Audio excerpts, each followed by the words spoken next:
வணக்கம் நண்பர்களே, வாங்க இன்னைக்கு நம்ம கிராமத்து ஸ்டைலில் தக்காளி ரசம் எப்படி வைக்கிறதுன்னு பார்க்கலாம். அது வைக்கிறதுக்கு நான் ஒரு பெரிய தக்காளி எடுத்திருக்கேன். இந்த தக்காளியை நீங்கள் அரிஞ்சு அதை கையில் நல்லா கரைச்சிக்கலாம். அப்படி இல்லைன்னா மிக்சியில் இதை பேஸ்ட்டாக அரைச்சி எடுத்துக்கலாம். இதுக்கு பாருங்கள், 2 பச்சை மிளகா, 2 வரமிளகா எடுத்துக்கோங்க. இங்கே பாருங்கள், புளி கரைசல் எடுத்துக்கோங்க. ரொம்ப கம்மியாக போடுங்க. புளி நிறைய வேண்டாம். ரொம்ப துளியுண்டு ஒரு சின்ன அரை நெல்லிக்காய் சைஸில் புளியை போட்டு கரைச்சி தண்ணி எடுத்துக்கோங்க. நான் இதில் இந்த 2 பச்சை மிளகாய் போட்டுடுறேன். அப்புறம் நீங்கள் கரைச்சி வச்சுருக்க தக்காளியை விட்டுருங்க. நான் மிக்சியில் அரைச்சிட்டேன். போட்டு இதை நல்லா கலந்துக்கோங்க. இதில் மஞ்சப்பொடி, பெருங்காயப்பொடி எல்லாம் போட்டுடலாம். வாங்க பார்க்கலாம்.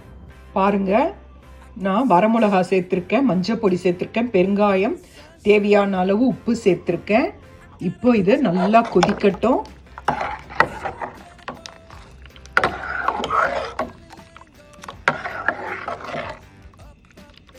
நல்லா கொதிச்ச உடனே வேக வச்ச துவரம்பருப்பை கரைச்சி இதில் விட்டுடலாம். அதுக்குள்ள கொத்தமல்லியை தழைய நல்லா சின்னதாக பொடியாக நறுக்கி வச்சுக்கோங்க. இது பொடி இல்லாத ரசம். இது ரொம்ப சூப்பராக இருக்கும். இந்த மாதிரி செஞ்சு பாருங்க.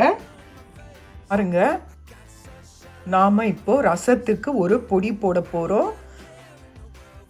மிளகு எடுத்துக்கோங்க, ஜீரகம் எடுத்துக்கோங்க, ஒரு 3 பல்லு பூண்டு, கொஞ்சம் கறிவேப்பிலை எடுத்துக்கோங்க. இதை நீங்கள் மிக்சியில் பவுடராக பண்ணுங்க. அப்படி இல்லைன்னா அந்த இடி உரல் இருந்தால் அதுலேயும் இடிச்சியும் போடலாம்.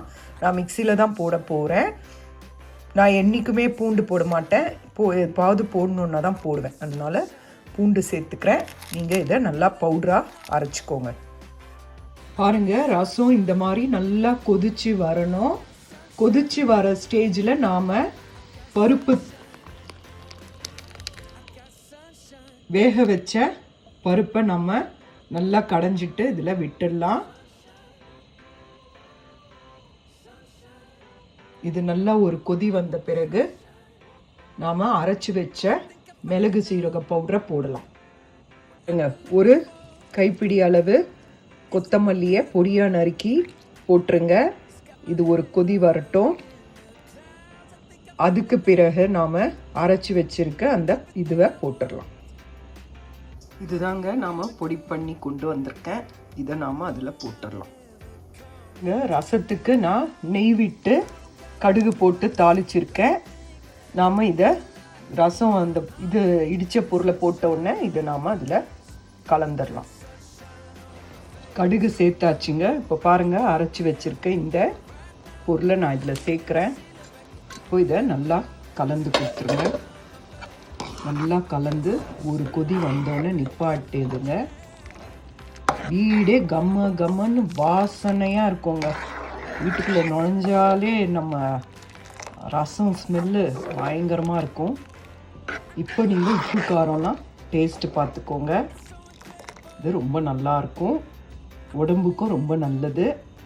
செஞ்சு பாருங்கள். பிடிச்சிருந்ததுன்னா லைக் பண்ணுங்கள். இதில் நான் எந்த பவுடருமே போடலைங்க. வீட்டில் செஞ்ச பொருள் தான், வீட்டில் இருக்கிற பொருளை வச்சு தான் செஞ்சுருக்கேன். செஞ்சு பாருங்கள். குடிக்கவும் குடிக்கலாம், நல்லாயிருக்கும். சுவையான அருமையான கிராமத்து ஸ்டைலில் ரசம் ரொம்ப நல்லாயிருக்கும். டொமேட்டோ ரசம் வில்லேஜ் ஸ்டைலில் செஞ்சுருக்கேன். சாப்பிட்டு பாருங்கள். பிடிச்சிருந்ததுன்னா லைக் பண்ணுங்கள், சப்ஸ்கிரைப் பண்ணுங்கள். நீங்கள் சப்ஸ்கிரைப் பண்ணால் தான் எனக்கும் வியூஸ் நிறைய போகும், நிறைய பேருக்கு இது ரீச் ஆகும். இந்த மாதிரி ஒரு நல்ல டிஷ்ஷெல்லாம் நிறைய பேருக்கு போய் சேரும். தயவு செஞ்சு பார்க்குறவங்க சப்ஸ்கிரைப் பண்ணுங்கள். நன்றி, வணக்கம்.